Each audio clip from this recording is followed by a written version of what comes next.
And कहते हैं कि you and I, me, pen and pencil. तो एंड का प्रयोग कब किया जाता है ये देखना है।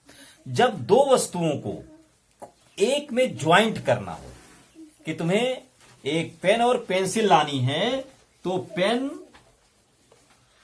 And pencil.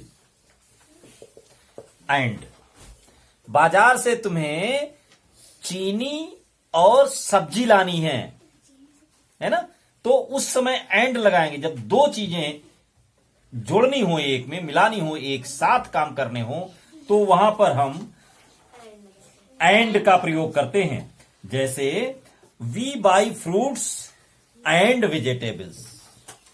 दो चीजें खरीदा आपने, जब दो और दो से अधिक अगर चीजें हो जाए तो हम 3-4 चीजें लिखते हैं तो कामा लगता जाता है ना, कि एक में कामा होगा और लास्ट में एंड इस तरह लगाया जाता है कि आपने क्या क्या खरीदा, पेन, पेंसिल, टॉफी या बॉक्स, एंड अब एंड हो गया बैग। जब कई चीजें आप खरीदेंगे, एक साथ जोड़ना होता है, तो शुरू की जितनी चीजें हैं उनके बीच में कामा लगाइए और लास्ट वाले से पहले एंड लगाइए। वहां पर कामा से काम नहीं चलेगा, वहां आपको एंड यूज करना है। तो कई चीजें एक ग्रुप हो गया ये, और उसमें एक चीज मिलाई जाए। जब एक चीज ऐड करना होता है तब हम एंड का प्रयोग करते हैं। समझ गए एंड कब हम प्रयोग करते हैं? हाँ, तो कुछ शब्दों को लिख करके एंड लगाइए, उसमें बीच में जोड़िए।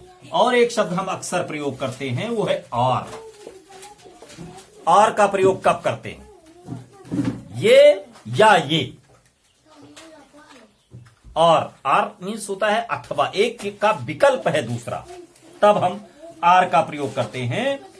जब हम ग्रुप ऑफ वर्ड्स या सेंटेंस में जो ग्रुप होता है उसको जब ऐड करते हैं, कि जैसे तुम बाजार से एप्पल ले आना।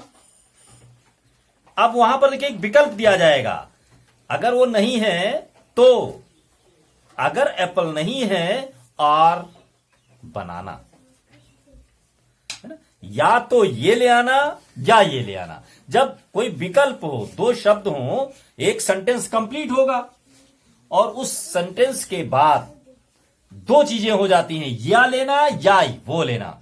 सभी लोग अपनी पेंसिल या पेन निकालें। देखिए पूरा सेंटेंस एक शब्द के लिए है कि आप बैग खोल करके पेंसिल या पेन निकालें, तो पेन और पेंसिल में विकल्प है, आप बदल सकते हैं।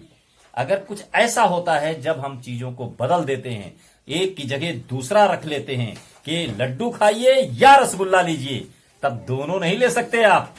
या का मतलब दोनों में से कोई एक, लड्डू लीजिए या रसगुल्ला लीजिए। और है ना, तो आर का प्रयोग वहां करते हैं जहां दो में से कोई एक चीज लेनी होती है, तब हम आर का प्रयोग करते हैं।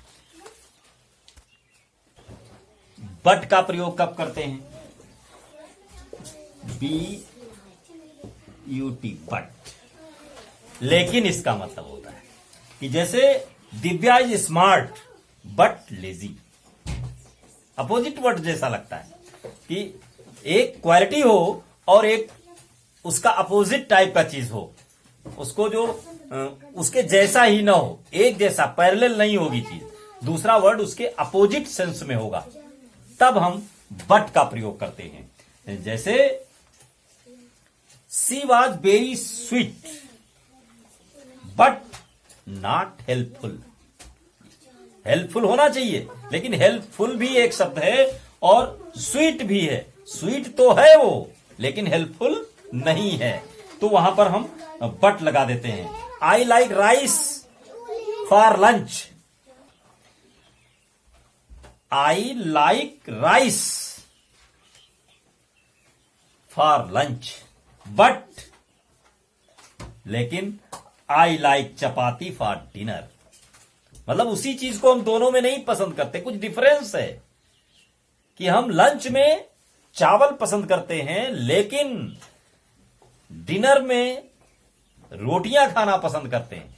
तब हम जब बात बदल रही हो, अपोजिट थोड़ी बात हो रही हो, वही बात न रिपीट की जा रही हो, तब हम बट का प्रयोग करते हैं। तो आप आज दो दो सेंटेंस बनाइए जहां पर एंड का प्रयोग हुआ हो, एंड का प्रयोग करते हुए दो सेंटेंस, और बट का दो सेंटेंस बनाइए, और का प्रयोग करते हुए दो सेंटेंस इंग्लिश में लिखिए। ये आपका होमवर्क है, आप कर लेंगे तो आपको बहुत अच्छा लगेगा। धन्यवाद।